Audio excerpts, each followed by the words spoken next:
Hello! Hi అండి. చాలా సంవత్సరాల తర్వాత బ్రష్ చేతితో పట్టుకునేసరికి మనలో ఉన్న కళాకారు ఎగురుకుంటూ పెయింటింగ్ ఏసాడండి. నిజంగా చిన్నప్పుడు సెవెంత్, ఎయిత్ ఆ టైంలో నాకు డ్రాయింగ్‌లో చాలా మంచి ప్రైజెస్ వచ్చేవి.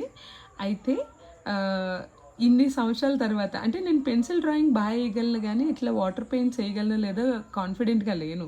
బట్ ఏంటనంటే, ఈ ప్రాజెక్ట్‌తో ఆశీష్ వాళ్ళది మౌంటైన్ ఫారెస్ట్ ప్రాజెక్ట్ అనమాట. ఇది నేను వేస్తా. ఆహ్, ఈ ఆహ్, ఎంజాయ్ చేశానండి నిజంగా. ఎందుకనంటే సమ్‌టైమ్స్ మన టాలెంట్స్ అనేవి అందరికీ తెలియకపోవచ్చు. అందరూ రికగ్నైజ్ చేయలేకపోవచ్చు. కొన్ని కొన్ని సార్లు మన టాలెంట్స్ వల్ల, మన స్టడీస్ వల్ల మనకి డబ్బులు రాకపోవచ్చు. బట్ మన పిల్లలకి మనం దాన్ని ట్రాన్స్‌ఫర్ చేస్తున్నప్పుడు మనం వాళ్ళకి దీన్ని గురించి ఎడ్యుకేట్ చేస్తున్నప్పుడు the way we get the satisfaction అది డబ్బులు గానీ, ఇంకొకటి గానీ, అప్రిషియేషన్స్ కానీ ఇవ్వవండి.